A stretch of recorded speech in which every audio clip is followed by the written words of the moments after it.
കോട്ടയം വിധിയെഴുതി. ലോക്സഭാ മണ്ഡലത്തിലേക്കുള്ള തിരഞ്ഞെടുപ്പിന്റെ വോട്ടെടുപ്പിൽ 65.61% കോട്ടയത്തെ പോളിംഗ്. 2019 75.47% പോളിംഗ്. ഇതേസമയം കുറഞ്ഞ പോളിംഗിലും പ്രതീക്ഷ കൈവിടാതെ മുന്നണികൾ. UDF സ്ഥാനാർത്ഥി ഫ്രാൻസിസ് ജോർജ് വലിയ ഭൂരിപക്ഷത്തിൽ വിജയിക്കുമെന്ന് DCCC പ്രസിഡന്റ് നാട്ടകം സുരേഷ്. കേന്ദ്ര സംസ്ഥാന സർക്കാരുകൾക്കെതിരെയുള്ള ജനങ്ങളുടെ പ്രതിഷേധമായിരിക്കും UDF സ്ഥാനാർത്ഥിയുടെ വിജയത്തിലൂടെ വെളിപ്പെടുന്നതെന്നും നാട്ടകം സുരേഷ് പറഞ്ഞു. ഈ തെരഞ്ഞെടുപ്പിൽ ഞങ്ങൾ വലിയ ഭൂരിപക്ഷത്തോടു കൂടി വിജയിക്കാൻ പോവുകയാണ്. കഴിഞ്ഞ ഇലക്ഷനിൽ UDFന് കിട്ടിയ ഭൂരിപക്ഷത്തേക്കാൾ കൂടുതലാണ് ഈ പ്രാവശ്യം ഞങ്ങൾക്ക് ലഭിക്കാൻ പോകുന്നത്.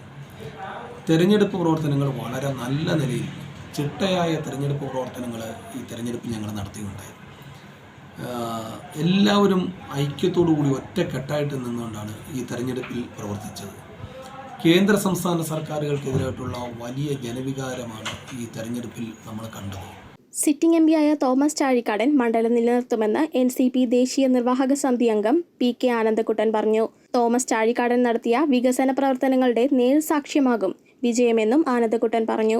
കഴിഞ്ഞ 2019 പാർലമെന്റിലേക്ക് പോയി കഴിഞ്ഞ 5 വർഷക്കാലമായി കോട്ടയം പാർലമെന്റിൽ മണ്ഡലങ്ങളിൽ 7 അസംബ്ലി മണ്ഡലങ്ങളിലായി ചെയ്ത വികസന പ്രവർത്തനങ്ങളുടെ ഒരു നേർസാക്ഷ്യം കഴിഞ്ഞ 45 ദിവസമായി ഈ കോട്ടയം പാർലമെൻറ്റ് മണ്ഡലങ്ങളിലെല്ലാം ജനങ്ങളുമായി ചർച്ച ചെയ്യപ്പെട്ടിട്ടുണ്ട്. അതുപോലെ വ്യക്തിപരമായി ഒരു എതിർപ്പുമില്ലാത്ത സ്ഥാനാർത്ഥി എന്ന നിലയിൽ സ്വാഭാവികമായിട്ടും ഞങ്ങളുടെ പ്രതീക്ഷ ഒരു കാരണവശാലും അസ്തമിച്ചിട്ടില്ല. നല്ല പ്രതീക്ഷയോടുകൂടി തന്നെയാണ് ഇടതുപക്ഷ ജനാധിപത്യ മുന്നണി നല്ല ഭൂരിപക്ഷത്തിൽ വിജയിക്കും എന്ന് ഞങ്ങൾ പറയുന്നത്.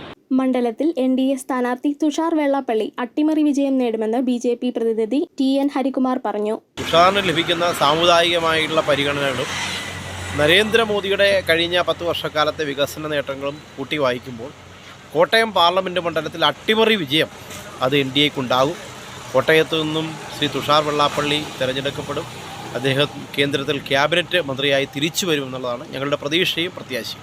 കൂട്ടലും കിഴിക്കലുമായി മുന്നണികളും സ്ഥാനാർത്ഥികളും ഇനിയുള്ള ദിവസങ്ങൾ തള്ളി നീക്കുമ്പോൾ എന്താണ് സംഭവിക്കുക എന്നറിയാൻ ജൂൺ 4 വരെ കാത്തിരിക്കണം. News bureau, Kottayam.